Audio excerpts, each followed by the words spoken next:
Welcome back to the channel, good friends. Brian from Apex Detail. This here is the newest addition to the Apex fleet, and it is a Type R Jaguar. This is an Ian Callum design. It was a concept car, the C516, but it is really kind of a throwback to the E-Type with the curves and the overall shape. I absolutely love the looks of this thing.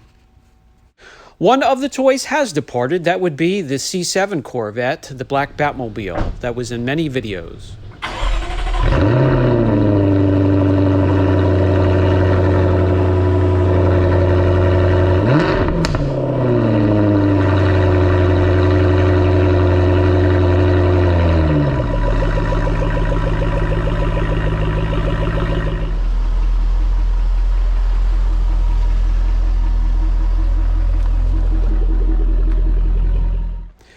The exhaust note is ferocious. I absolutely love it, but the shop manager, as you saw there, she despises it. This is a 5.0, similar to the Coyote engine designed by Ford. 550 horsepower, 503 pounds of torque. This has the rather surprisingly dependable ZF automatic 8-speed, nice crisp shifting, very responsive. These cars also came in 4-cylinder and 6-cylinder. The 6-cylinder was a 6-speed manual, and then of course the V8 here. Guys, the Meridian sound is top-notch, top shelf, but I wouldn't know. I never turn it on. It's always off so I can roll the windows down and enjoy the exhaust notes. And as any other video, I will share the pros and cons of everything we're looking at. This interior, pros and cons. Pros, I love the black and gold edition here with the stitching, the gold shift paddles on the steering wheel, and other little details, as well as the seat belts. The leather feels really good. The seats, you can adjust unlimited ways just to wrap around you in any position you want. Feels good, but the plastic surrounding some of the components in the interior is just something, I think it was an afterthought for them. It just feels a little cheap, and I do not like it. There's also carbon fiber in here in places as well. Not a whole lot of it, but just enough to give it that sporty feel. The interior packages on this compared to the convertibles, very, very similar with only slight but obvious differences.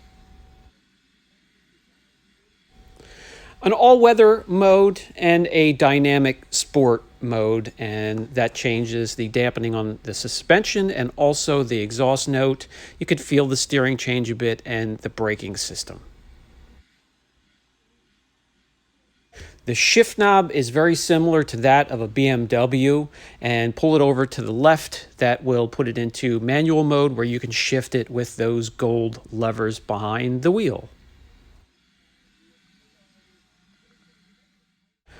Hideaway vents that are exposed when you turn the system on. You turn the system off, they go back in, hide for a nice, clean, simple look for the interior. The old school Jag gauges surround a very small infotainment screen in the center of the console as well. And as you can see, only 19,000 miles, a little over, not even broken in yet. We have the clamshell hood, and that will expose the 550 horsepower V8 engine. Again, similar to the Coyote.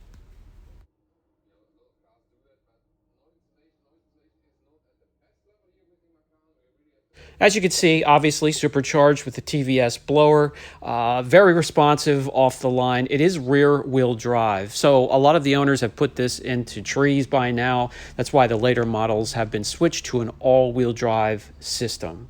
It's got the hydraulic steering though, which I'll point out right up here. That is to be desired. It's a little stiff and could be more responsive.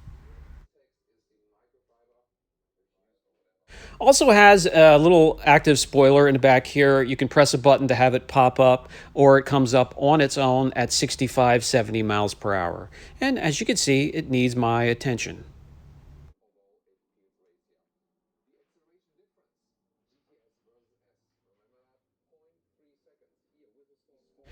Being a V8, this has the Demsko exhaust, a 4 or 6 cylinder. The pipe would be coming straight out the middle of the rear here, but you can always tell when it's a V8. They have the dual pipes on either side. A huge system, and it has a mean growl. All aluminum frame, wishbone suspension, front and rear.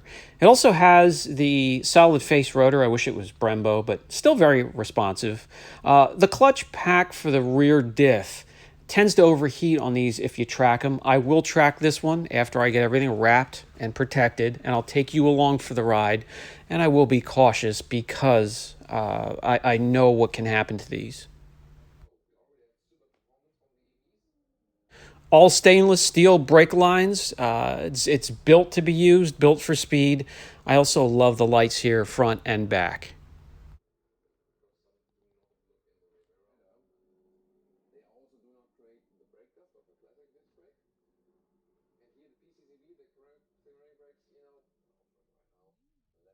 Wanting to share the pros and cons, I'm going to jump back inside and show you the crappy infotainment center. Not very responsive, slow. It looks like I'm watching an 80s TV screen, something that is very outdated and needs to be addressed.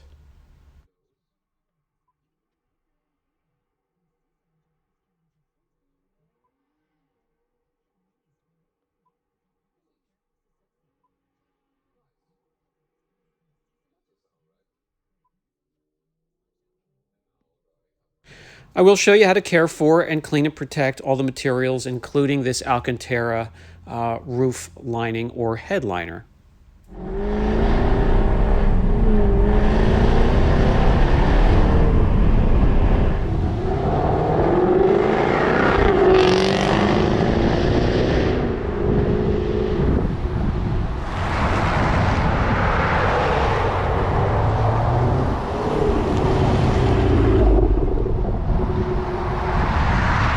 The driving experience between the power, the exhaust note, the feel when you're sitting in the car, the looks you get, it's hard not to jump in and just pile on the miles.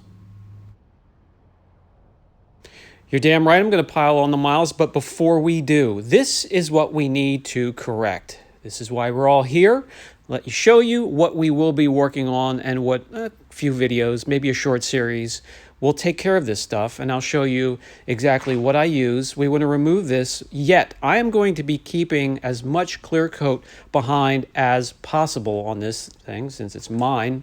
And I'm going to show you the perfect balance of being able to remove these imperfections, yet leave a ton of clear behind, and we'll protect it. We're going to coat it. We're going to film it. We're going to wrap probably 3/4 of this car with gorgeous, clear, self-healing paint protection film, and I'm going to have you guys along for the ride the whole time. We're going to do a wheels off. We're going to address the interior, clean that, and protect it as well, all materials.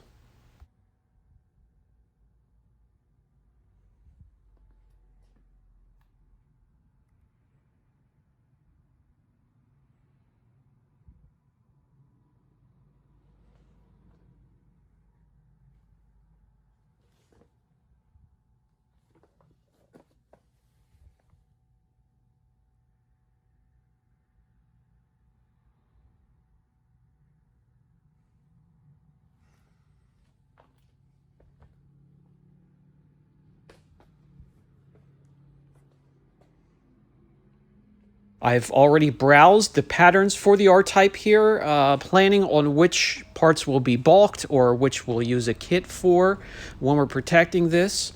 I've already taken care of some of the small dings that were driving me crazy. That's going to be the first thing that's taken care of when I pick up a vehicle. So this has been Brian from Apex Detail. I look forward to this short series, and I'll catch you guys in the next video.